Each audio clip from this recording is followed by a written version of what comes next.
Good afternoon, everyone. I'm Dr. Betty May from the Office of Graduate Education and Life. Our office is proud to have been able to sponsor 6 to 7 PhD students from the Humanities departments for their summer internship. Now, although we don't know what will go on next summer because of the new budget model, but we'll keep you informed.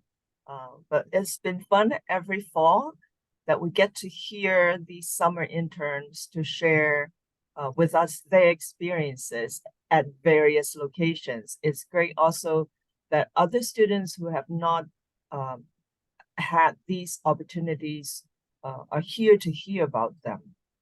This will help them help other students in looking for future internships. So without further ado, I am going to introduce our first speaker. So I think last year we had students from the English department who went first. So this time around, we're just flipping the order. And so students from, or summer interns from, let me bring my list up. Yes, here we are. We go again. From the history department, I think my list went away. Here we go. All right. And so we have 4 PhD students from the history department who will present first. Each of them will spend about 10 minutes for presentation, and then we'll have about 2 minutes for Q&A. And so if you would save your questions until the presenter is done, then we can exchange ideas or give feedback. And then the 3 students from the English department will go after the 4 presentations from the history department are done. And so Zach Patrick from the history department will be our first presenter. He interned at the West Virginia and Regional History Center. So Zach, so every presenter should be able to share your screen if you need to. Otherwise, Zach, I will turn the time over to you.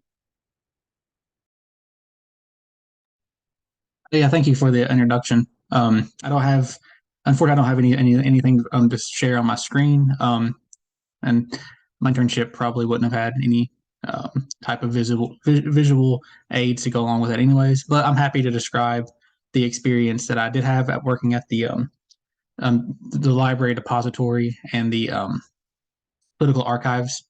What I was doing over the summer for the internship was working with the Governor Arch Moore collection, governor of West Virginia for a few terms, who ended up actually getting incarcerated for political embezzlement at some point.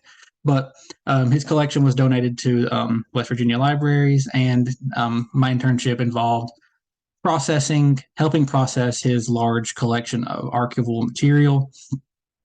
So for the duration of my internship, I was working in the archives at the depository in his collection, actually going through the as many files of his collection that I could. Majority of these files involved his correspondence to the governorship, his political correspondence between his individual departments, and just these large, what was once unprocessed documents, and then being put in charge of processing these, putting them into files, and uploading them into the archive space databases for the future use of the public researchers once those eventually become open to the public. Likewise, I also worked with a more recent collection of Congressman McKinley's congressional papers. McKinley was recently ousted from his congressional seat, I think in 2021, and his papers were also donated.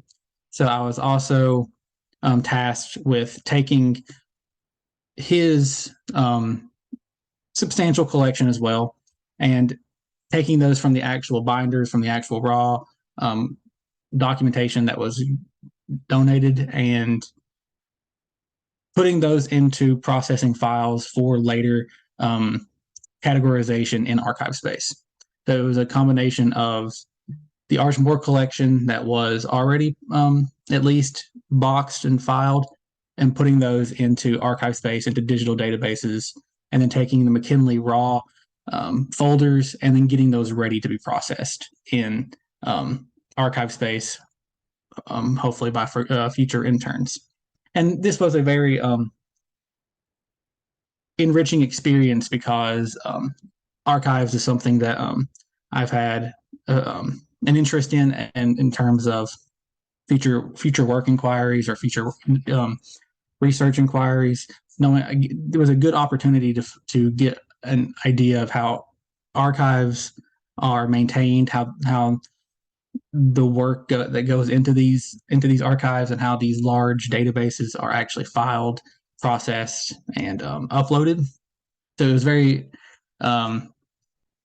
beneficial to my experience, both as a historian and as also someone looking to maybe go into future work in archives or libraries to see how the actual work goes into processing these ginormous databases.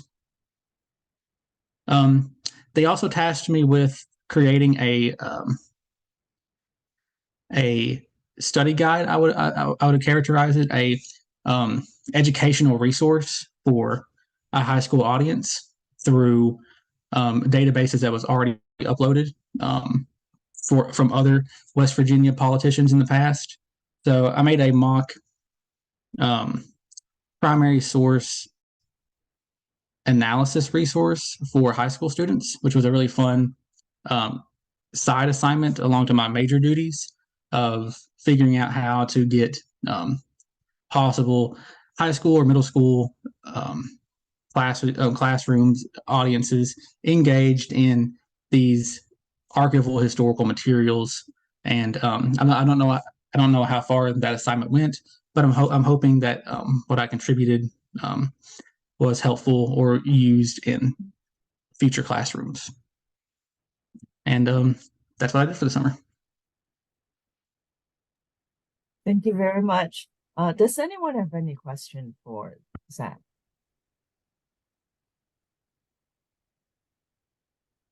I do actually. Sure. That was very interesting. I'm like my first impression, like, did you plan or like did you have an assumption what you're going to get through your internship, or did you like, oh, I found everything through my internship, or did you actually find like surprises?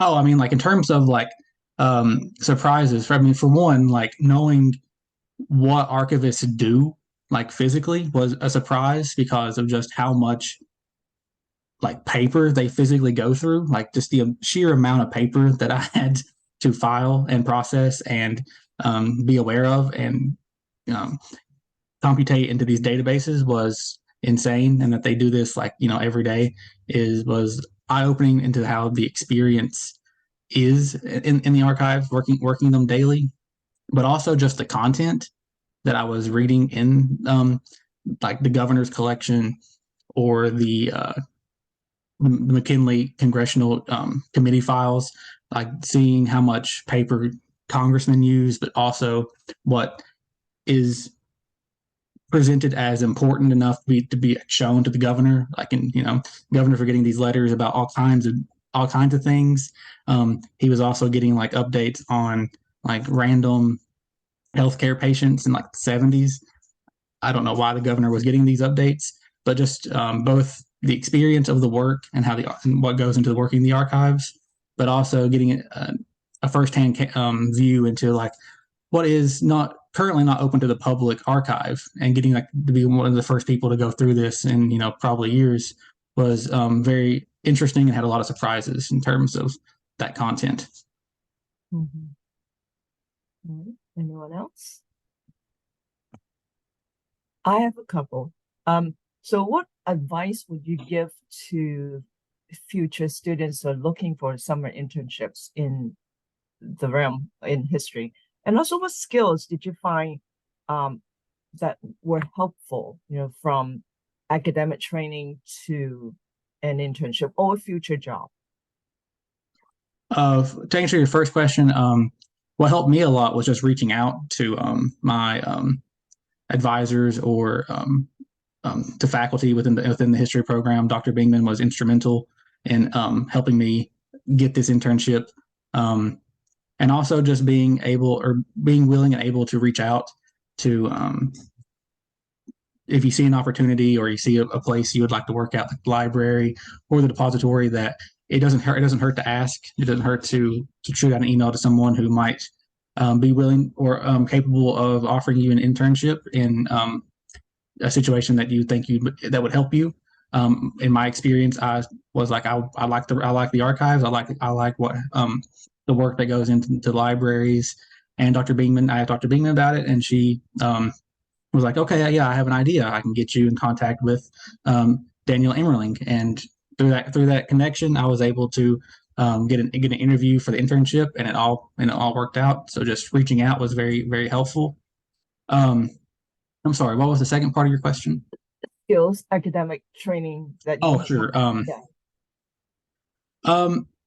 In terms of another facet of what I had to do was I had to go through a lot of these documents, read them, and being able to terse out their importance, their main subject, and their what was significant enough about them to then write it down into as few words as possible, as few descriptive words as possible.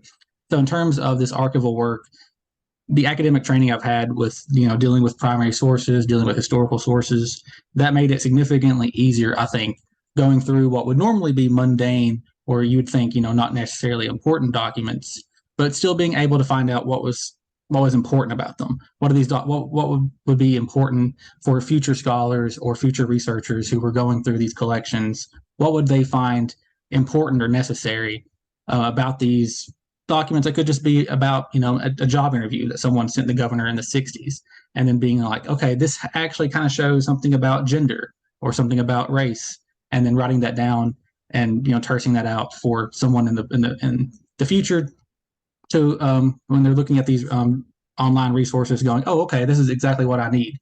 So at least in my situation, that was a very useful skill to have, and a skill I think will hopefully help future researchers who are perhaps looking at politics in the mid 20th century in West Virginia.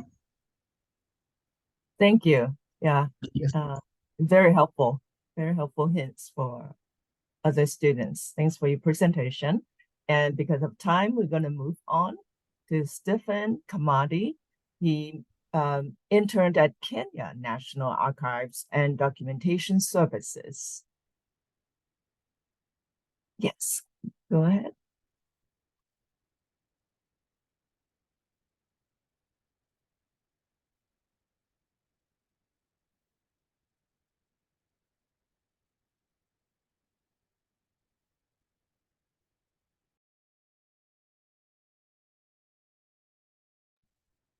Okay, I'm sharing my screen. Can you see my screen? Yes. Okay, thank you. So I'll thank you, Dr. Professor Betty May, and all the students who logged in. I'll start by sharing my profile. My name is Stiffen. I'm a second year PhD student. My major is African history. I'm also taking minors in Imperial British history, 20th century US history, and also modern European history. I had a chance to intern at Kenya National Archives and Documentation Services from 12 June to 28 July 2023. This is back in my country, Kenya, so I also had a chance to go back to my country, which I appreciate. Now, when I joined KNA, yes, I had 3 briefs. And the first project I did was working on improving the website. And what I did was exactly working on reviewing and updating and optimizing the content on the official website. And this was to ensure that the website contained accurate, updated, and relevant information for visitors. The reason this was important for me is when I was still here, I tried to access the website for some materials, but I just realized how bad the website appeared. And you know, part of what motivated me to request for this internship is I felt like if I could get time, I would offer my skills and also learn something in terms of improving this website. The next thing I was tasked on working on was database editing. This was very new to me. You know, I've just been used to accessing database and you know, getting the materials I need. But when I went to Kenya National Archives, I was, you know, tasked with assisting in terms of organizing and editing the database they have. And this was specifically to ensure that the database contained was accurate and accessible. Now, this was a huge task. The director of the Kenya National Archives actually told me they have been doing this for years. It is a dream he holds dear. He really wants to see the database live and accessible via the website. So he was really happy that I was able to offer my support in terms of this database editing. So what we were doing specifically with the database is we were checking on the entries, the digitized content, and making sure that it corresponds to, you know, the file name is correct, and it is whatever is contained is within the briefs that the file contains, such that if, for example, it is a file about the Mau Mau, you know, the information that that file contains has everything to do with Mau Mau. Because when they were doing this digitization, you realize that sometimes they were in a hurry and they would name the files. So that what we were doing in this database editing was making sure the files correspond with the information they should be containing. The third project I initiated there was social media engagement. And here, working very closely with my supervisor, Dan, I supported in streamlining and increasing Kenya National Archives' presence on social media platforms, and also fostering engagement with the online audience. And this was specifically also motivated by something I noted here. I tried when I was here to reach out to Kenya National Archives via their social media handles. I couldn't get response. And I just realized, yes, they did have these platforms, but they were not active. So when I went there, I discussed with the director, and it's something he also has embraced. You know, it is something he really wanted to see, an active social media presence for the Kenya National Archives, but he was lacking maybe the right person to ignite that passion among the staff he works with. So I was glad that when I went there, I was able to share with them the importance of social media, especially for the world today. And I'm hoping that the momentum that I created when I was there through these social media handles is going to be maintained. Finally, I also supported with the digitization project, which works very closely with the database. So what International Archives are doing is they have embarked on a project where they want all the records they have to be digitized, and you know, and create these big database that can be accessed by anyone from any part of the world. So I supported with these, and part of what we are doing here was, you know, scanning some of these records they have, and making sure that we now give them the file name and moving them to the database. This was something very new to me in terms of, it's not something I've done before. Well, I've done scanning before, but I've not been able to, you know, scan documents and then move them to a database. So I was really appreciative of learning that skill. Now, for the outcomes of this engagement in the internship, this is what I was able to take away from the internship. There was the transformation of the Kenya National Archives and website. If today you look at, if any one of you had looked at the website before the internship and after my internship, you are going to spot a difference in that the website is now easy to navigate. You can interact with the pages. The pages are well aligned, and there's still some work to be done, but at least it's not the way it used to look like. Before that, before I did my internship, you would go click on a page, it tells you this is the information you're going to get, only for you to get either no information or very contrary information to what you are expecting. And out of these experience of working with this website, I was very happy because this immersed me into the world of coding. I had not done some serious coding before I did this internship, but working on this website, because we were doing the work on the back end, using this Drupal page maker, website maker, it really helped me to improve my coding skills, and I'm grateful for that. The other outcome from this was the database is now more improved and enriched. We were able to move so many files and make sure the files are well named. And now this makes it easier for researchers to search for records. The database is actually active for the researchers who visit the archives, although the overarching goal is to move the database into the online access. And out of that interaction with the database, I was able to acquire database organization skills. Again, this is something I didn't have before, and I'm very sure it is going to be helpful for me as I move into the research world. Then through social media accounts and management, there is hope Kenya National Archives is going to manage to create awareness of Kenyan history and create a desired interest in its activities. This has been a challenge even before I came here and even before the internship. Kenya National Archives is this one building at the heart of Nairobi, where most Kenyans do not know what it is about. And I hope that if they initiate the momentum of using this social media, they are going to attract a lot of attention from the community. And in that way, most Kenyans are going to be interested in what happens within the Kenya National Archives. This is an appreciation from the director. After I left there, he sent this on.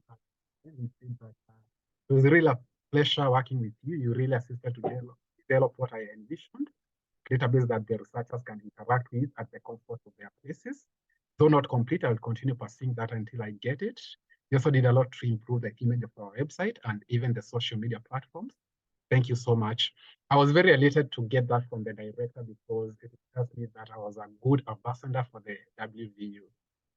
A few here on what was happening inside there. So yeah, that is what we were doing for my internship.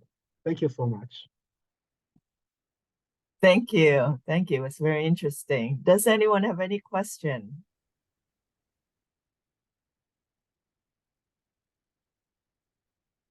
I heard you a couple of times saying, I've never done this before. This was new to me. I would like for you to help others.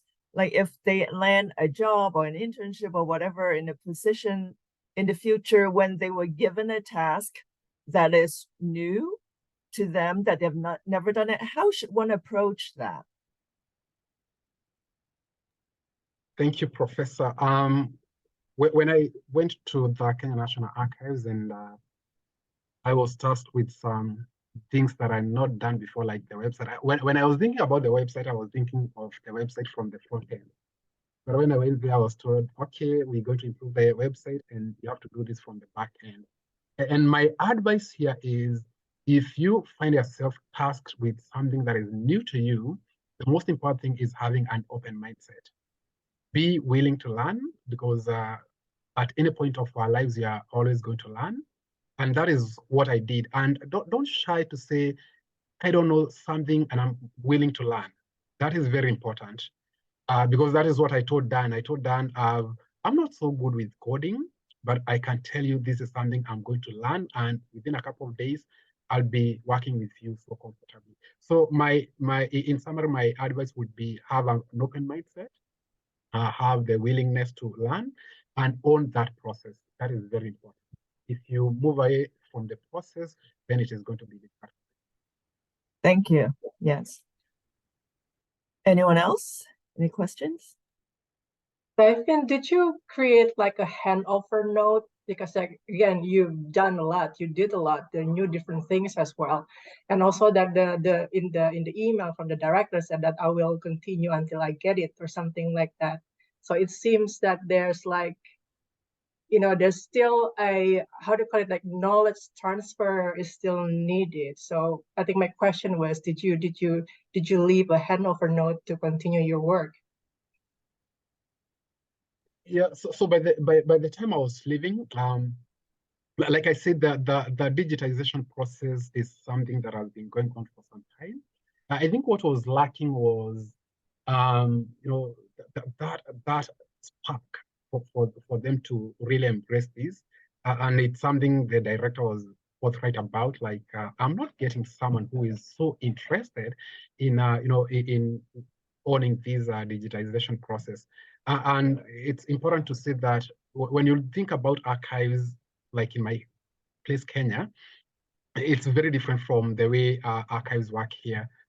For the archives department in Kenya, this is a government directorate, and government employees are not very enthusiastic about embracing some initiatives that are going to pose them a challenge. So by the time I was leaving, we had been able to make some progress, but again, we were not able to accomplish the overarching goal, which is to move this database into online access. So by the time I was leaving, I left the director working on there are databases that can help move such a database and make it compatible with online access. That is what was lacking, and it's quite expensive. And when I was leaving, the director promised me he's going to seek for funding for that from the government. And I'm really praying that he will be able to do that, because that is the only big thing that is remaining. There are so many, there are over 1 million files that have been digitized. But you cannot access this when you go to the Kenya National Archives, because the platform they are using is not compatible with online access. But this is something he promised me he's working on. Yeah. Thank you. All right. So I think our third presenter is getting ready. Matthew Harris from, he interned at the National Cemetery Association. Matthew. Yep. Okay. Sorry. Give me 1 second. Sorry, it's been like months since I used Zoom, so I forgot how to do all this stuff.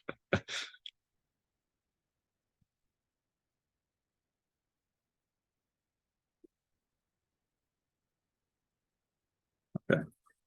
Does this look like my slideshow? Is it showing? Yes. Okay. All right. Thank you. Yeah. So over the summer, I worked for the National Cemetery Administration. The NCA is a unit of Veteran Affairs, right? That big government branch that takes care of anyone that's served in our country. And it's like the National Cemetery Association especially sort of became responsible for absorbing all the cemeteries, most of the cemeteries and burial spaces that like the Army and other branches had used in like the 1800s and stuff like that. I worked with Dr. Richard Hulver. He's a WVU alumni himself. And my duty sort of included confirming service records to get tombstones and medals for certain veterans, researching disputed burials, like finding out if people had actually served, or if the person in the ground is the person that's like reported in the files. And then finally sort of investigating the internal history of the National Cemetery Administration, and then forming that information into like blog posts and stuff, like when did certain monuments and memorials and stuff get put into our cemeteries. So for example, for this confirming service records, I worked on this indigenous person named Mad Bear. He was a Medal of Honor recipient in the 1870s, and he had been, he ran out after another indigenous person that was on the opposing team, or however you want to phrase it. And he got shot in the back by his own soldiers, like by other US troops. So they gave him the Medal of Honor, and he sort of disappeared into into history as it happens. And he sort of remained disappeared for over a century, until someone requested while I was there if they could get a plaque to put on his tombstone. And so they sent pictures of his gravesite, his tombstone, his service records. And so my responsibility was to go through all these records and make sure that the guy that was shot in the 1870s is the same guy that was buried in like 1912. And it turned out that Mad Bear was a member of the Pawnee tribe. I had to do a bunch of like genealogical and census data searching, especially into like a tribal census and stuff, which was a new and challenging experience for me. But I had found there were only 509 Pawnee men left in the tribe by 1872, narrowed that down, but there was only one Mad Bear. And so I was pretty confident that the guy buried on the Pawnee reservation in 1912 was Mad Bear. And so with that confirmation, his grave is being sent one of these plaques. The National Cemetery Administration sends this Medal of Honor plaque that and instructions on how to install it onto a civilian tombstone. Likewise, if someone requests a brand new tombstone for their military service, the NCA will do that as well. So we had this guy named John F. Rowalt who died sometime in the 1870s, and the Medal of Honor Society, which is a public community-driven sort of a organization, asked that we install a Medal of Honor tombstone specifically for him. They claimed that Rowalt was buried in the cemetery in Cincinnati and provided a bunch of documentation about every other person in the Rowalt family, what they did, what their jobs were in Cincinnati, stuff like that. I researched it for probably 15 hours. Their sources were great, but they didn't have anything like a burial certificate, proof that he was in that cemetery plot, anything like that. All they had was a picture of an empty grass plot in a cemetery. And so unfortunately we had to deny this one. Even if this guy had earned the Medal of Honor, even if he may have served, there's no proof that he's in the ground at that location. And so for every person that we're able to help out, like Mad Bear, to help them be remembered as a veteran, right? If the proof isn't there, if the evidence isn't there, right, someone like John F. Rowalt may remain unmarked or unknown as to where they are. This is one of the challenges that I experienced with this, because it feels bad. I feel like I failed, right? The Medal of Honor Society, maybe I failed John F. Rowalt and his family, but that's, failure. It might actually be part of your job, right? That's sometimes you can't win them all. Also stepping outside my comfort zone, right? The NCA is responsible for installing or repairing Confederate headstones as well. Something that, I personally don't agree with, but as part of my job and my internship, right, this is their duties. And this is what, you have to set aside your personal ideas and opinions, right, to make sure that the task and the government and American people are being served for this sort of thing. So this one was pretty simple. The request from the person in North Carolina claimed that he had been a sailor and a soldier in the Confederate Army. And going through newspapers, genealogy records, military documents, I was able to confirm that he did serve across both those branches. He had been sent up to Virginia after the Battle of Bull Run. He got kicked out, or he left his regiment before the Battle of Seven Pines, which are two extremely devastating things for the company that he was in. So he was lucky to avoid those things. He was on board the ironclad CSS Virginia when it was scuttled. And then he got moved to Richmond to serve as a paymaster. Right? All those anecdotes and fun facts are just to show that he lived a very fulfilling and exciting life for his short time in the Confederacy. And so all this stuff sort of proved that he did serve in the Confederacy. He did deserve a memorial marker. And so that was ordered for him. I don't know much about the back end of that stuff, how it works. But again, stepping outside my comfort zone, right? Working on things I disagree with or I feel uncomfortable with. At the same time, right, I was able to work with things that I do agree with and I do want to support.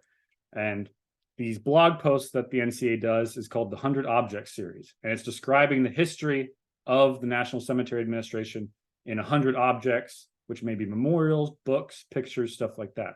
And I was really excited about this one. I normally don't do LGBTQ history, and I didn't know much about it, but I was thrown into this and I was really excited. I had this huge write-up, 6 pages long, about the Lavender Scare and gay witch hunts and stuff in the 1950s. I had examples of,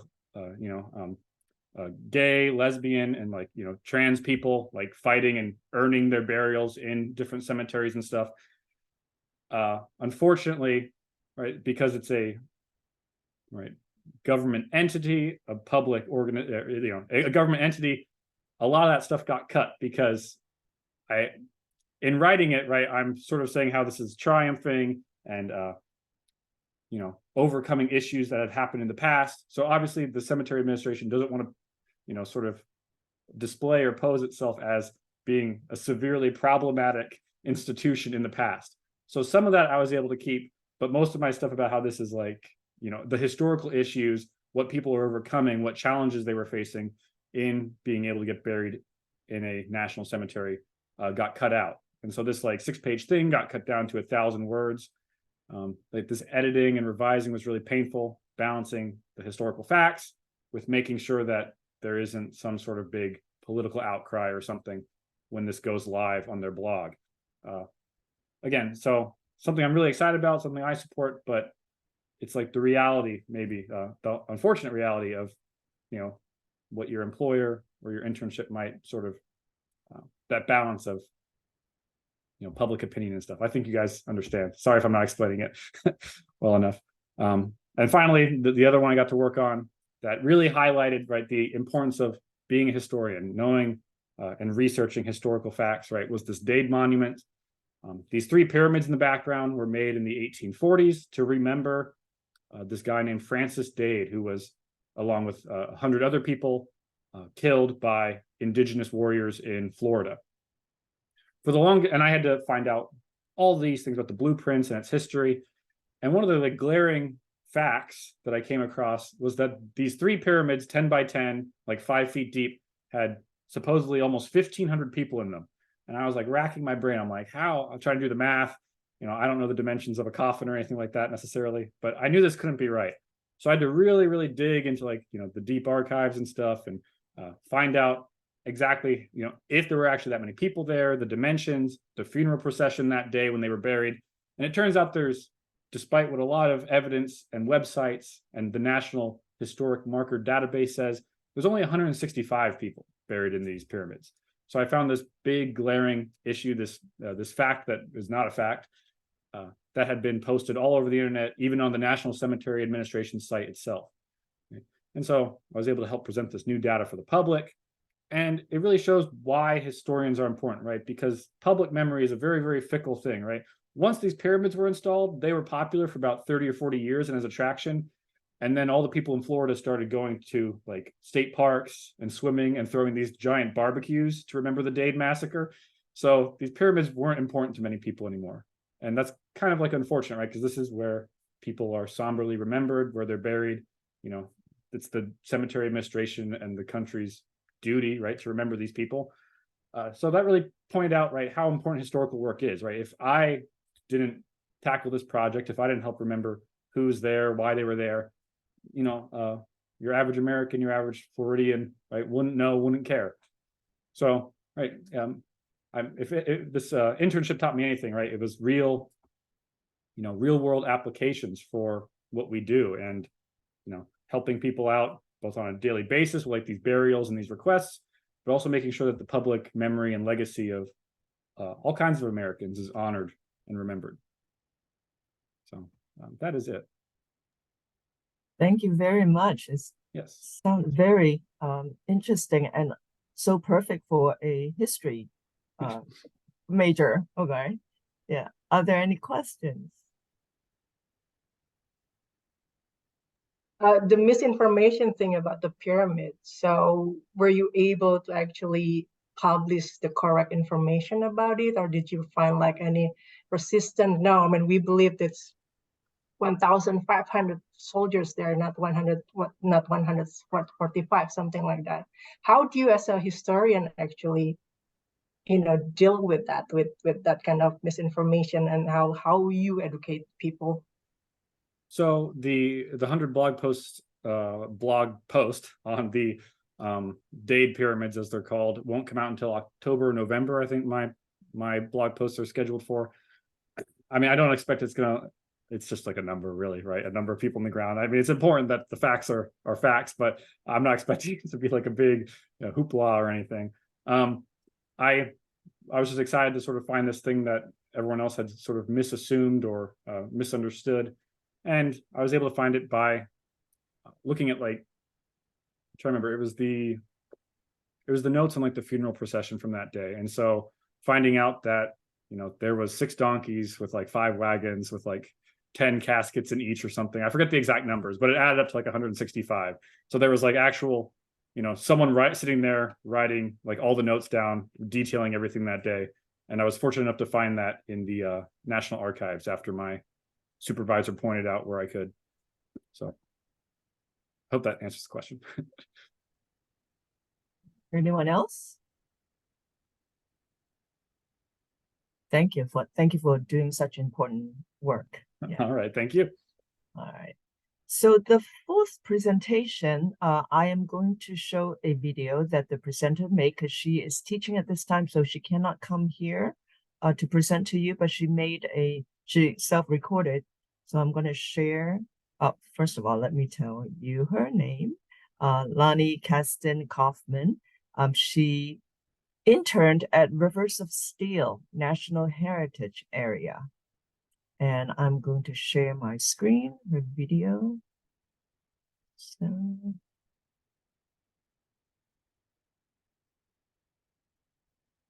I can minimize here. Okay.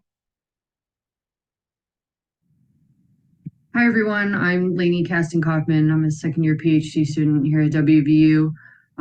Let me first start off by apologizing for not being there in person with you. I unfortunately have another class that conflicts with this time, but I am grateful that I can still share my experiences with you virtually.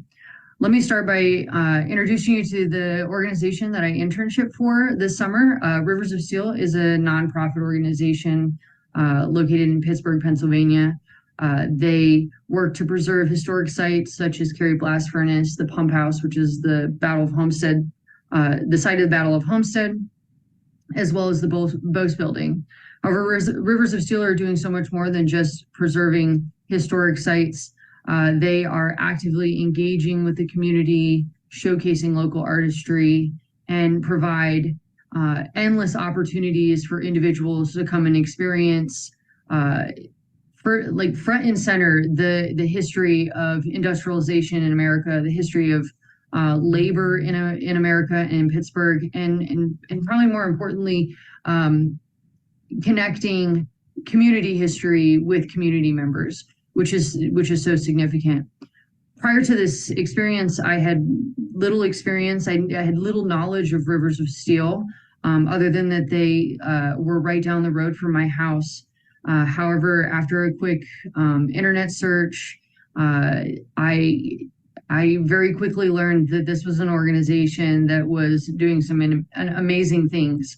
As somebody with, prior to this, no experience, or at least no hands-on experience in the field of public history, it became very apparent very quickly that this was an organization that was doing things the right way. And I was really excited for the opportunity to potentially learn from them and gain some experience in this field. So I took a chance and I reached out to the directors. I spoke with the director, Ron, and one of the interpretive specialists, Ryan. We had a quick phone interview. I met with them. They were so amazing in wanting to cater this internship to my interest. I was upfront and I told them I was very green in the field of public history, but I was eager to learn. And the one thing I did say is I wanted to be able to be doing work that would benefit their organization. So I think we formed a really great partnership, and I hope that I was somebody who provided them with some services, or at least did some things that helped their organization. But I know that they provided me with an amazing experience where I learned a lot. During the summer, I worked mostly in the Pump House, which is the site of the Battle of Homestead. And when I first met with Ron and Ryan, one of the things that they expressed was the Pump House was a site that they felt like, as an organization, they wanted to do more with. And unfortunately, because of staffing issues, we're not able to keep the doors open on a regular basis and share this with the public. So one of the primary things I did this summer was I opened this building to the public. I sat and engaged with community members. The Pump House sits along the waterfront near the Gap Trail, so it gets a lot of traffic, and there is a substantial amount of interest in this building. I interacted with individuals from all walks of life. I had a family from Australia. I had a family from the UK stop in, and it was my pleasure to share the history of this building and share the history of the Battle of Homestead, as well as the steel industry in Pittsburgh. Beyond my time at the pump house, however, Rivers of Steel was very generous in allowing me to engage with many other facets of public history. I spent some time in their archives, familiarizing myself with the history of the pump house, with the history of Carey Furnace and U.S. Steel. I myself am not a labor historian. However, I teach this at WVU. I hope to continue teaching this era of history later after I finish my PhD. So this was a great opportunity to really kind of do a deep dive into the history of labor in America, labor in Pittsburgh, as well as the communities of Pittsburgh, which I think was so important. In addition to the archives, I also sat in on a number of meetings, which allowed me to really see the behind the scenes work of what it means to work in public history. I sat in meetings that discussed interpretive plans for buildings like the pump house, for generating interest in the community. And these were really eye-opening. I learned what the challenges were. I learned what some of the challenges were of working in the field of public history. I learned that the vast number of people that you might not interact with on a daily basis that you have to consider in doing work in public history and in doing interpretive work. So overall, this experience was just really incredible. I'm really grateful for Rivers of Steel. I could not have had a better summer. I look forward to continuing to partner with them. And if you're ever in the Pittsburgh area, this is a group of people that you really need to stop in and see. Take a tour at Carey because they're doing some incredible work. This also is impossible without the Office of Graduate Education Life giving me the funding to do this. So I'm also very grateful to them enabling me to do this summer. So again, I apologize that I couldn't be there in person, but I'm grateful that I got to share my experiences with you. And I look forward to potentially receiving some questions if there are any. So have a great day.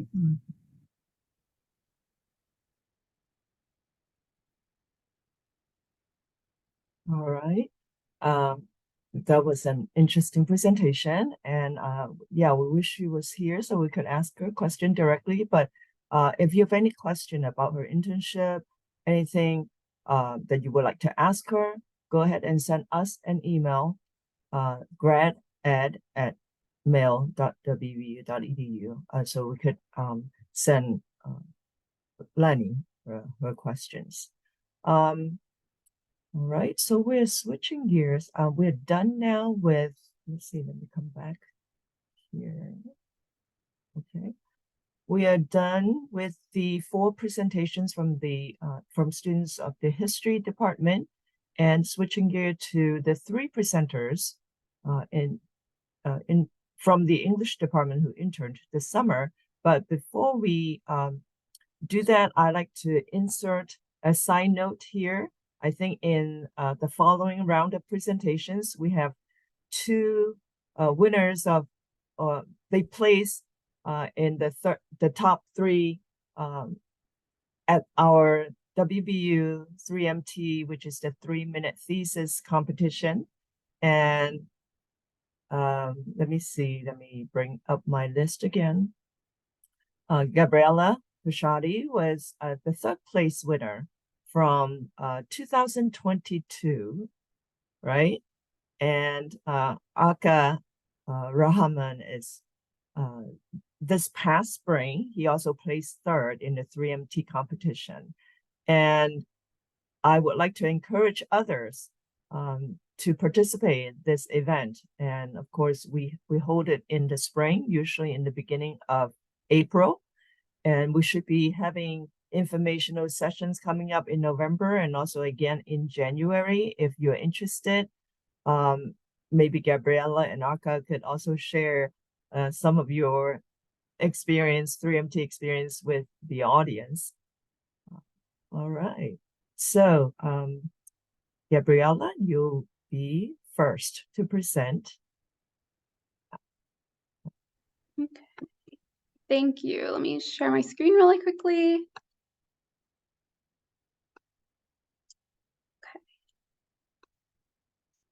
I feel like I'm a good bridge between the history department and the English department because my internship was with the Senator John Heinz History Center this summer. And so I was working in a public history institute.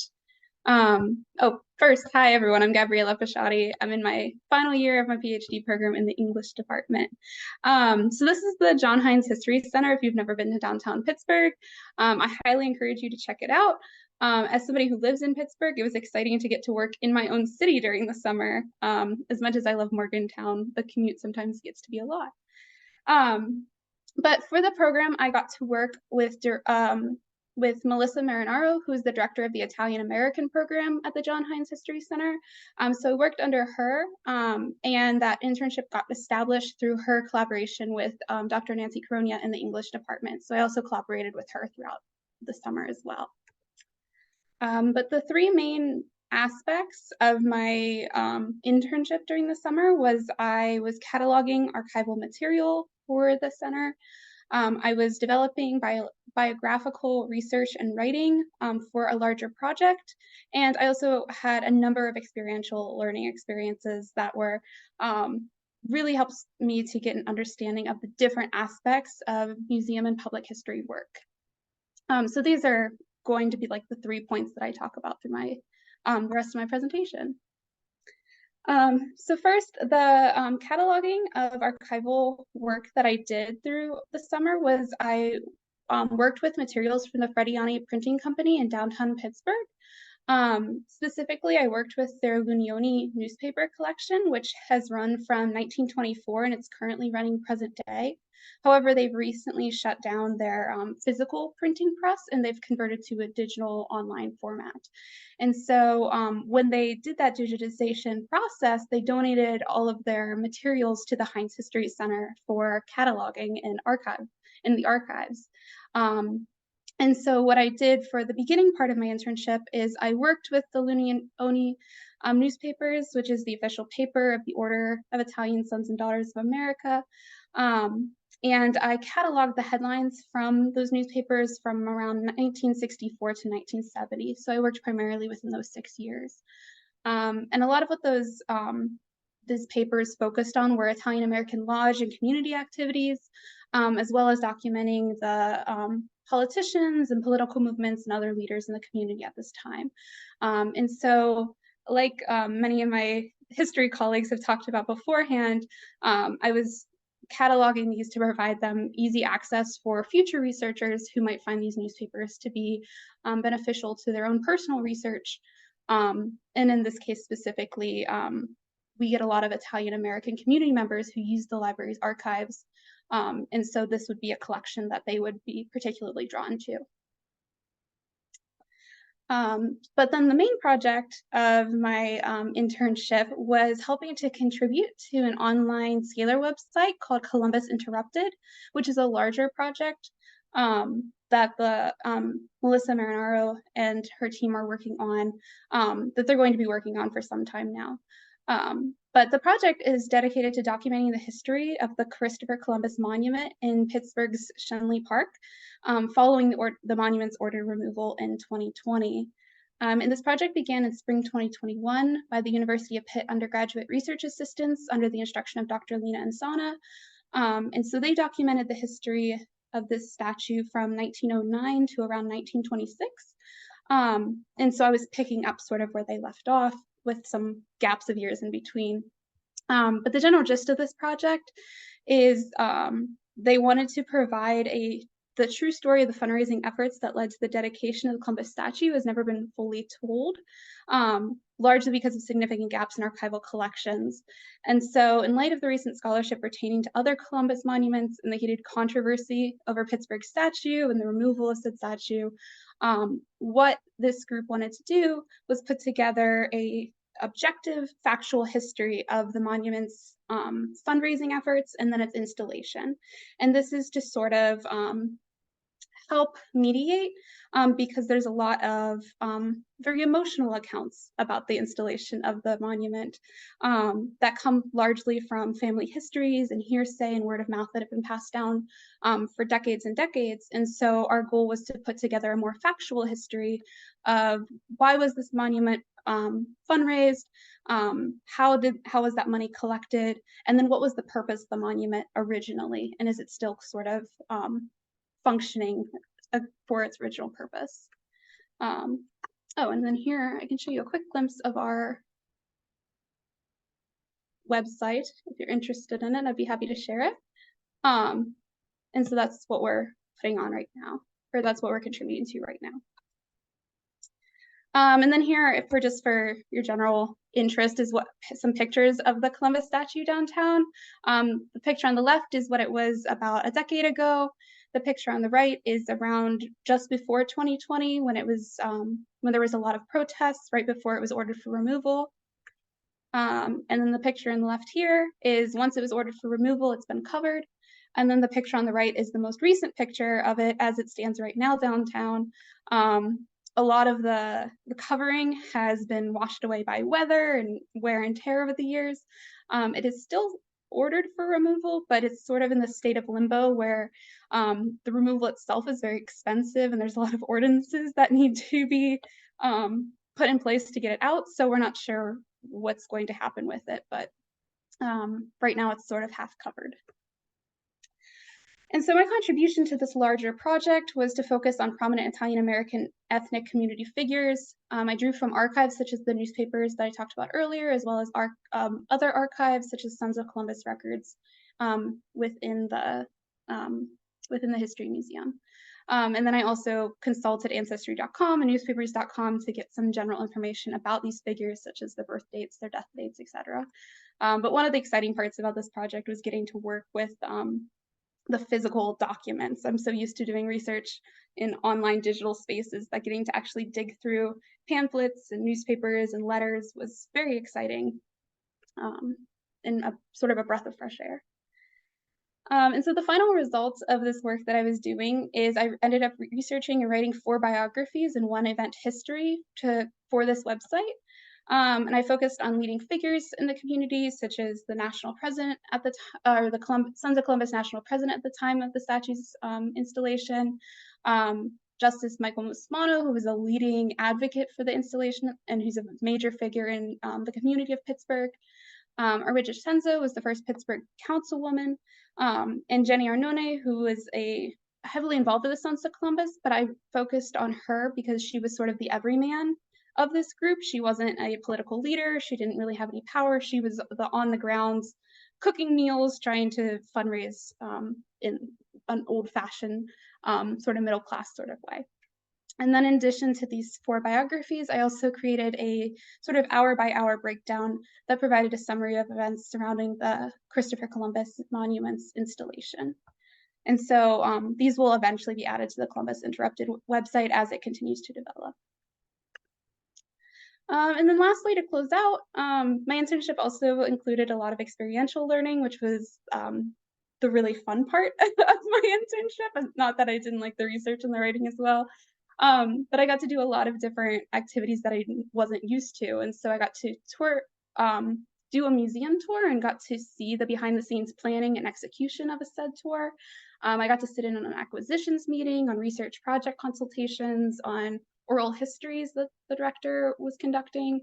And I got to visit different areas of the museum that are off limits usually to patrons. So I got to see costume set designing behind the scenes and museum storage.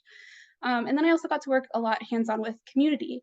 So there was a poetry reading. I got to work at the Bocce Festival downtown. I attended the ISDA National Convention. I was able to perform a number of informational interviews with staff. And so this was, this led to a lot of my key takeaways, which is because of this experience, I was exposed to many different museum history center positions, such as what archivists do, which program directors and curators and managers do. I didn't know so many different positions existed within a public history museum, so it was exciting to get to meet all of these people and talk to them about their careers. I walked away with a lot of insight regarding the Columbus Monument controversy, and different ways to talk about that with people who sit on both sides of the spectrum. And then I gained a lot of familiarity with the Heinz History Center. I got to do some hands-on public humanities work. And then I think the most impactful takeaway was I got to see a lot of connections between my own academic research and writing and public research and writing, specifically working with the Italian American department, which does a lot of work with Italian immigrants, and my own work reflecting a lot of immigration narratives. It was really exciting to see the way that the work that I do here at WVU can translate to a public audience.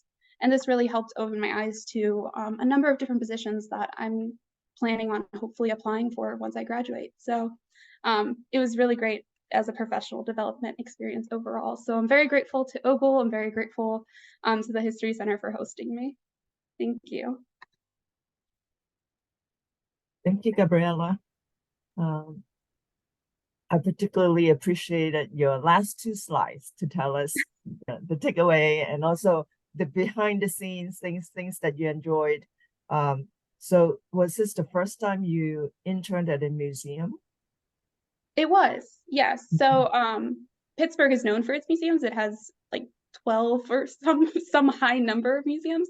And I've been to a lot of them, but I've never been behind the scenes in a lot of these. And I got to see sort of the inner workings of what makes a museum function and what is sort of the day-to-day work of people who are researching and directing programs there. Yeah, thank you. Other questions for Gabriella?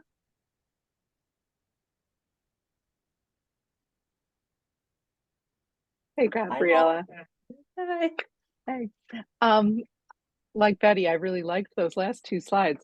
Could you say a little bit about some of the other positions you might now pursue, having had this experience beyond maybe the traditional academic? Yes, so I'm glad you asked. I'm right in the middle of applying for a lot of those positions. So I'm looking at program director positions similar to my director or my supervisor Melissa was doing, because I really liked the way that her job balances the research and history that she has spent a lot of time studying and working in, but putting it into sort of a public facing format and being able to inform a larger community about that history and that information. I'm looking at a lot of community and education coordinator positions. So positions that are looking into educating, whether it be K through 12 schools or educating organizations like the ISDA, and being able to provide them not only resources like archives, but put together programs that they might be interested in on a hobby level and be able to use that as a way to educate them further about larger scale issues such as the come and go of monuments and what their purposes are in our society. And so that was really helpful to get to. I wore a lot of hats this summer, and I liked being able to try on different hats and see which one I like the best. Thanks so much. Others? All right, thank you, Gabriella.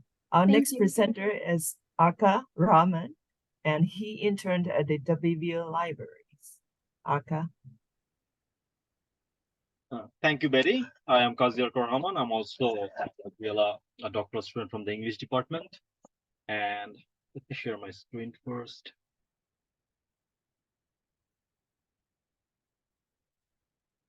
Can all of you see this? Yes. Okay. So I work for the WV Library, and I work in a couple of projects. So the first one is I had to observe how eCampus course shells are revised, and I worked with this with Miranda Smith, who's the instructional design assistant and also an alumni of the English department. So what that means is if you have viewed eCampus, and let's say we go to a particular course shell, just to demonstrate, like all these has to be structured in a particular way. And from time to time, the layout needs to be coded with HTML5. I'm not showing the coding here, but that needs to be done so that the students have easy engagement to this, and it does not get awkward if something is changed, if you put a new assignment or something. So I shadowed Miranda as she was working to learn how you work with eCampus on a coding level, basic coding, so that I can develop or use eCampus for future. So that was on the first assignment. And as you can see here, you can see that there is the original course and there's this master winter diamond. So I developed with two. I worked with ULIP 101 and 102. And one is for the general student of WVU, and ULIP 102 is for students of the health science, introductory course for the students from health science. And these courses have been developed over the years, but each semester or each year, they need to update it to accommodate new materials, but they cannot simply copy them because otherwise the layout gets all wiry or difficult to handle. So they need to do it minutely, level by level. So that is what I learned about eCampus. The next thing is I worked with the plagiarism avoidance tutorial. Now, this is a project that I worked as a WVU intern in 2021. And during that time, I organized the materials, but I did not have a chance to develop the tutorial itself. Kelly Diamond had a folder, and I was supposed to organize the materials. So I did that for the entire summer as part of my responsibility in 2021. And this semester, they're thinking about where to move this plagiarism avoidance tutorial, the PAT, like what software to use, the Edpuzzle or the Qualtrics. And even though the animation seems quite simple and students who take them do not understand the work that goes behind them, but it takes a lot of effort to pick, like if you do MCQ, that requires a certain kind of software. But if you have some yes, no kind of binary question, that requires another kind of software. So depending on the tutorial, the module structure, you have to figure out how to use particular software to develop those. So that was an interesting thing to learn, like the background information that you need to know, the background skill that you need to have, even to create sort of public facing tutorial for students. Okay, there are so many components related to that. So this was this was not active project, but I gave my feedback regarding how to develop in a more user-friendly manner. And in the meeting that happened with Kelly Diamond, who was the head of instructional office, Martin Dunlop, Jessica McKellar, and Miranda Smith, I was also in charge of taking meeting minutes and trying to figure out a conversation that made use of rhetoric, CSE, some form of web design, and trying to articulate them in that particular manner so that people from different backgrounds can understand that. And it was a difficult task, that meeting minute, and taking that meeting minute was a really learning experience for me because all the specialists were speaking in jargon, like technical vocabulary that is related to their particular field. So you have to search that, understand that, and also translate that for people from multiple disciplines. So I really enjoyed that task. The next one was giving feedback and helping in distribution with ULIP 293A, which is a course that Celia, she's the educational specialist. She develops this course for information literacy and research skills for ESOL, English speakers of other language student. And this is a very interesting and I think very informative course, but not many students learned about it. So I volunteered to distribute the information about it. Many students who come to WVU like me, when I came in 2018, the information was available, but I did not know where exactly is this information available. So it took a lot of trial and error, going to a lot of session, participating and attending all this other stuff to understand the kind of resources that library offers to help us with our research and anything else. So this is and judging by my teaching experience in English 101, where I get a lot of international students too, understanding the US academic culture, the decorum, the norms can really help students to get out of awkward situation or to start their research, which is the primary factor.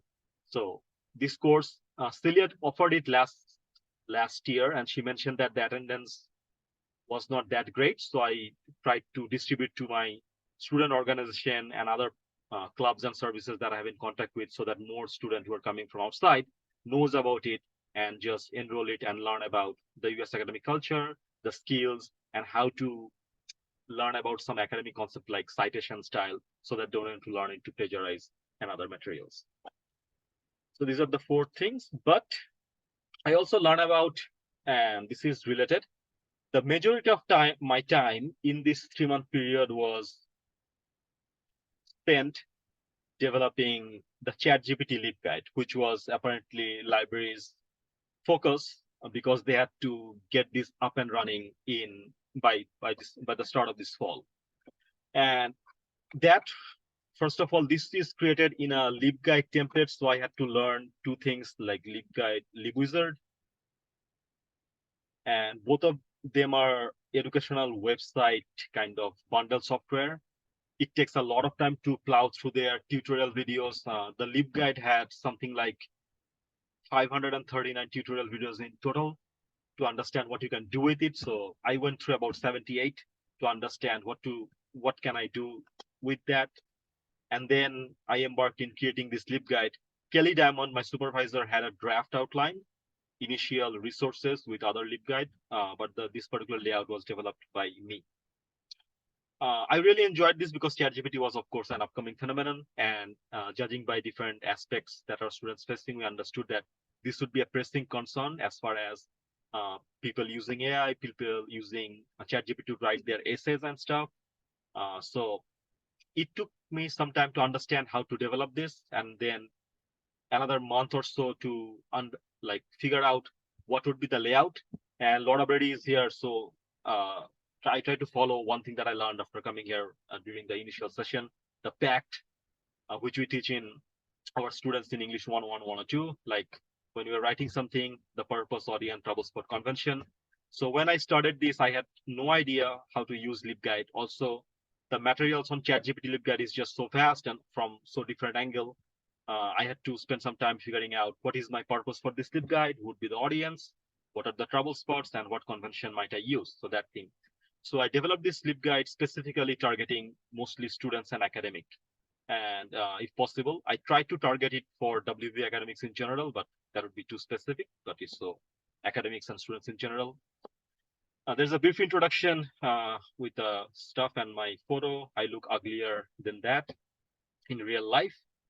Then I tried to give sort of a public-facing understanding about what ChatGPT is from academics perspective, and also what ChatGPT thinks about ChatGPT itself. If you ask ChatGPT what it does, stuff like that, and then some slide decks, video. And this is a particularly informative video session by the University of Maryland, where faculties from the Department of English, History, CSE tries to make sense of what it can or cannot do as far as doing assignment and stuff.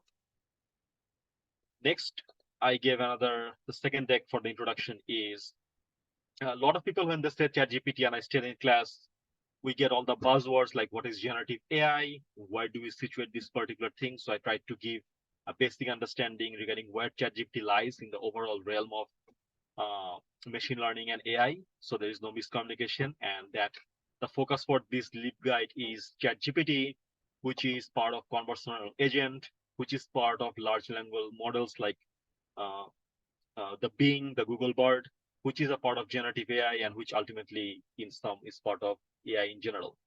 So there we have this as an introduction. Then these 2 segments.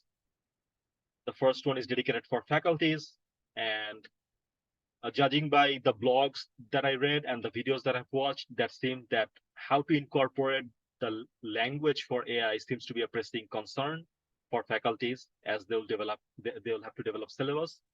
So the first resource is basically identifying resources from MLA, from APA, and finding authentic, reliable source regarding how to incorporate a language for AI that might give some scope for students to use AI in a way that they use Google or Wikipedia, but help them not to cross the border of plagiarism as an assisting tool, because students do use it. So we have to figure out a way to help them use it in a judicious manner. So there are resources here, and then I have resources for designing assignment, and I have detectors because that would be a concern. None of them are perfect, but if you have any doubt whether your students are using ChatGPT to create assignment, this force, especially the GPT-0, is a particularly good one to identify whether the language seems like AI generated or human enforced. And they are still in their beta stage, but over time they will get better in identifying AI generated language. And a video, there are not many, but I also wanted to put something like how to, like Betty Moy, when we did the 3MT training, we have to train for how to present ourselves in public, pronunciation, intonation. So this is a video about how to adapt our teaching using ChatGPT and other such AI bot. Then I have stuff about AI writing, some resources, conversation. For the student resources, first I have how to cite if you're using AI in the four most popular citation styles that we follow, the MLA, APA, Chicago, and also OpenAI, which is the creator of ChatGPT, their own policy regarding how to cite that. MLA has done a very good job so far regarding, they have incorporated kind of the major concern that one might have if they're using AI. APA and Chicago is still lacking behind. They do not have very strong or very concrete policies regarding how you use that stuff, but hopefully they'll get there soon. Then I put in, so apart from the citation style for student, I put in the ethics. It is still a very gray area at this point, except very straightforward do's and don'ts. But I'm seeing that as the usage of AI gets more and more, probably we'll have some kind of overarching policy regarding how to use that in a ethical manner. So far, the basic criteria I wanted the student to understand what is the risk environment, the issue about copyright. Students might use AI unknowingly and then start facing lawsuit from the creators because AI uses material that is already in the public domain. That is a major concern. I tried to give them what are the main risks of using AI, starting from plagiarism, lost knowledge. And this is something which is really because when people, when the students, I ask them when they use ChatGPT, because it is just so easy, students start thinking that the material that is poured by ChatGPT is the truth. Just the same in 10 years back when Wikipedia came in, people read Wikipedia and thought that it is the truth and only truth. There is no other. But the AI uses material from a certain language, English predominantly, and from a certain corpus, which means the language that has been digitized. So as Matthew has shown in his presentation, if there's a misinformation on the web, the AI will use that, and the students might think that is true, while it is actually misinformation. So that is a major, major concern. Then I give in some cases for what happened when students have used AI, and this is a mix and match, the good, the bad, so that students have a holistic view. There is good cases when, as a class, people have used AI to make assignment that have done a better job because they did not spend that much time finding information. But there was another case where the entire class has been suspended, mostly in Stanford, because all of them used AI, so they failed, which is something that we do not do. And then we have additional resources focusing on information literacy and AI concerns, and then a curated list of anything related to writing, AI, and assignments. So, for example, this is a Jotter list, and if somebody, I cannot put everything on the LibGuide, I have limited space, limited time, but I tried to get as much coverage for as many disciplines.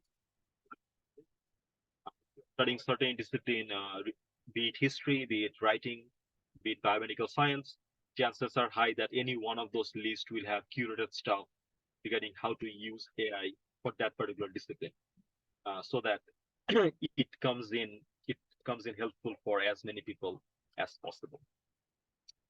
And at the last, and with this I'll end my presentation, I put a list of other LibGuides from where I have taken stuff, or which have used as the inspiration for the structure, layout, or even other stuff as well. And some of them have information that I could not put into mine. So people who will not find some information in my LibGuide that I developed, they can go in there and get the information that they need.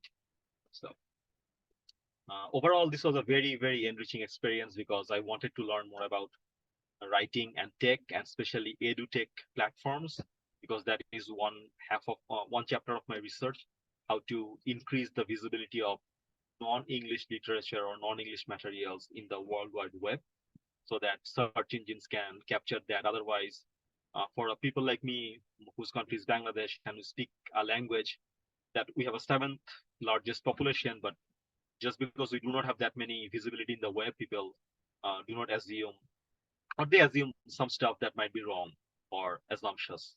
So, thank you. Thank you, Arka. You did a lot this summer, huh? Yeah. Because of time, I'm going to ask if you have questions for Arka. Would you put it in the chat? I would like to go on with our last presentation. Let me bring mine. And Destinee Harper from the English department. She interned at WVU Higher Education in Prison Initiative and Appalachian Prison Book Project. Destinee? Yeah, thanks for the introduction. I do have some slides to share, so I will pull those up.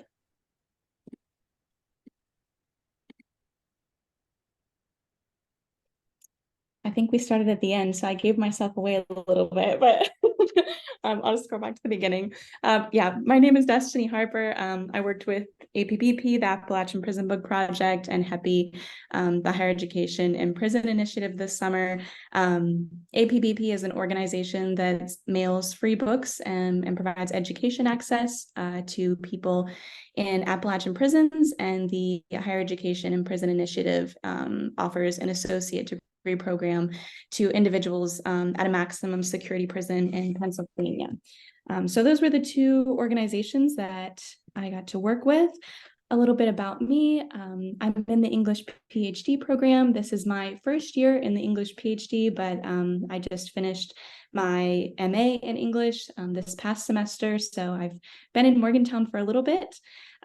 I am also the assistant education coordinator for APBP and the assistant program coordinator for HEPI. So I was already pretty involved with these organizations, but this internship gave me a really great opportunity to do this work without having to do it on top of everything else, which is normally what it is throughout the semester. So over the summer, I was able to funnel my energy into this rather than doing it on top of classes and other side jobs, which I was really grateful for. This is a short preview of what I'll be covering during this presentation. This is not an exhaustive list of everything that I did this summer, but these are the 3 projects that meant the most to me. I'll start out by talking about a newsletter that I created for the Higher Education and Prison Initiative. And this newsletter is distributed to people on the inside at the prison that we work at in Pennsylvania. And it's also distributed to anyone who is even remotely involved with HEPI or APBP. And I had a lot of freedom within this internship. So the reason that I started to go, or that I chose to do a newsletter first before anything else, is that it's a space where we can provide brief updates for people inside the prison and those on the outside. Our communication is pretty limited. We can only communicate during class time. There's no phone calls, no mail, no emails. So I thought this newsletter would be a good way for all of us to stay connected. It also provides course updates for current students, people who might be interested in the program. It's a way to show prison administration the progress that we're making with HEPI, and we do, whether we like it, need their support to keep functioning at the prison. There's also space in the newsletter for students to share their creative work, which is a neat outlet. We have an alumni update section just to help us stay connected. Sometimes just because there is that communication barrier when people graduate or move away, we lose contact with each other. So I'm hoping this newsletter is a way that we can kind of keep in touch, even if it's just briefly every once in a while. And then there's also what I called a HEPI highlight section. And that's where current students can kind of share how the program has impacted them, or otherwise just have their experience heard. I do have a screenshot of the newsletter, but I know this is like the tiniest print ever, so please don't try to read it. If you're interested in receiving a copy of this, you can drop your email in the chat and I'd be happy to send you a copy. But as you can see, we have, or maybe you can't see, there's a happening with HEPI section. Those are just brief updates on what's going on with the initiative. There's course updates. This edition has haikus by our cohort member, Sean. There's an alumni update section, and then Ray is the student being featured in our HEPI highlight, which is that right-hand column. And there's also a drawing by Ray, which is the book with the apple on top that he was happy to share with us. So I'm hoping to keep this project ongoing. I think it's not a ton of effort now that it's already established. It's just a matter of going in and filling out the template. And I think it's worthwhile, a good way to keep us connected. And I'm planning on 2 or 3 publications per year, just based on how much news we have to share. The second major thing that I worked on is this event called the Beyond Walls screening. This is going to be a showing of 5 short films for Prison Industrial Complex Abolition. This will take place on October 26th at 7 p.m. And I am plugging it a little bit. Everybody should come. But this was a really neat opportunity for me. I had never put together a larger scale event like this, definitely not by taking lead on it either. We collected partners and panelists. We decided on modalities, figuring out honorariums. We ended up switching to a Zoom webinar rather than doing the original in-person event, just to make it more accessible. So now I'm learning how to host a Zoom webinar. It's just a lot of practical skills that I was able to gain through this. And on top of that, I think it'll be a really great educational opportunity for our local community. And now that it's virtual, we'll be able to share it with people outside of that very close community as well. Something I'm really proud of is I recruited these 3 panelists already. Darren Lester is the HEPI Reentry Coordinator and also previously incarcerated, so he'll be joining us on the panel. Stephen Lazar, who was recently exonerated. He lives in Philadelphia now, but he's going to be Zooming in too. And then Alejandro Pablos, she's a reproductive justice organizer who will be joining us. And then I've been in contact with Sylvia Ryerson, who does a lot of great activist work. And she's also the director of one of the short films, and I'm hoping she'll be able to join us as well. But yeah, I'm looking forward to that. I think it'll be a successful event. I'm pretty confident that it will be. I gained a lot of practical skills from it, and maybe I'll end up doing something like this as a future career, or at least an aspect of it. And the last project I'll share with you is a book that I've been working on with APBP. It's titled "This Book is Free and Yours to Keep: Notes from the Appalachian Prison Book Project." This is a collection of letters, artwork, and short creative pieces from people who have written to APBP since its founding in 2004. The reason that we started this book is because, if you have ever volunteered at APBP and read through some of the letters that we receive, then you probably already know why this book is necessary. There's so much talent and wit and just kind of general humanity that you find in these letters. And that can be anything from artwork that people have drawn on the back side of their envelopes to just, the vast array of the types of book requests that we receive weekly. So we want to showcase this talent and this, persistent humanity in what is, our own small way through this book. And we want people to understand the importance of this basic human right of access to books and education. And we think the best way to do that is to share these letters, this artwork, and the creative pieces from the people who have trusted us with their letters and their work.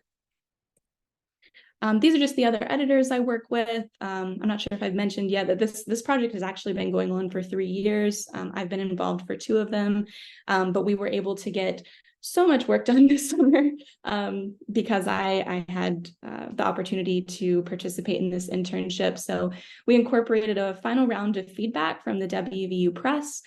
We also received feedback from previously incarcerated people.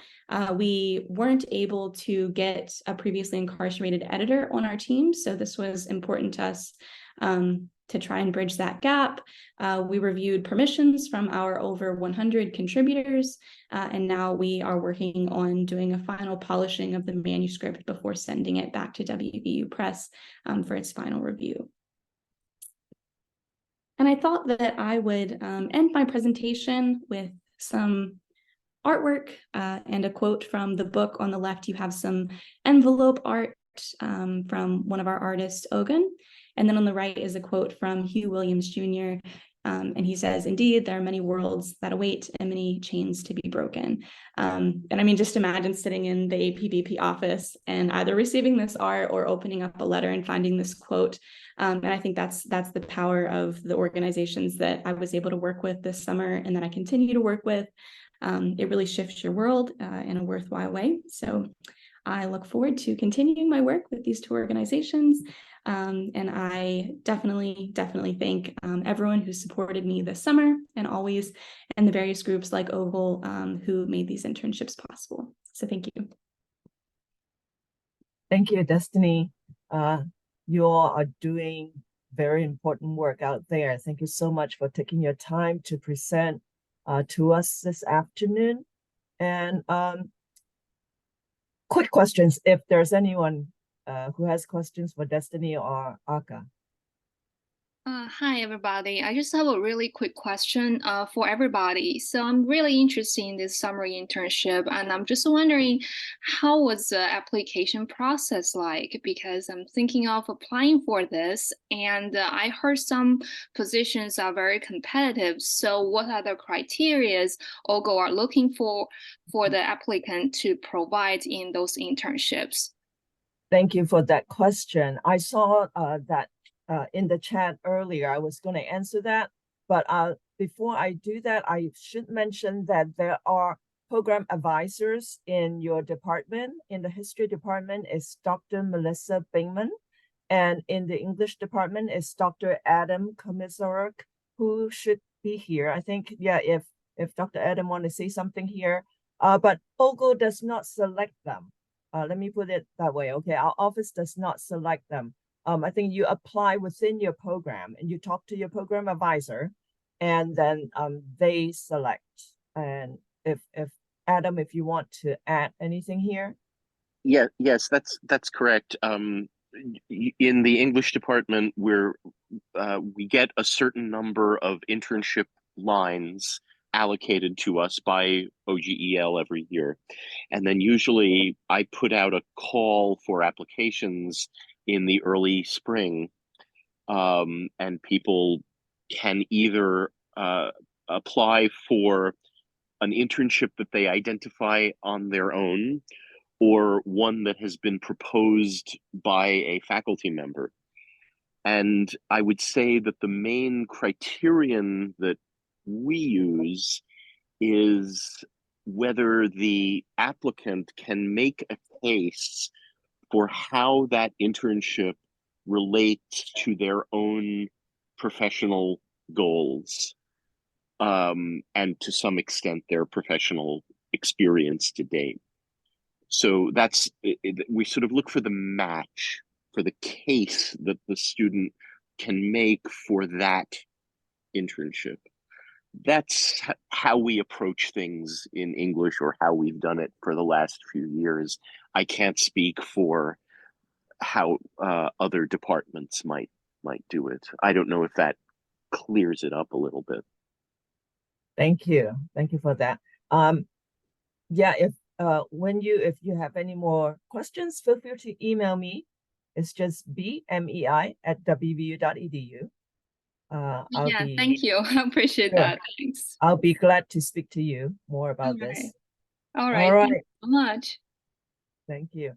So thank you very much again, presenters, and also those of you who are here to listen to the presentations. Yes, and let's hope that we can do this again next year. With the, like, as I said, let me just stop recording because we're done with the presentations.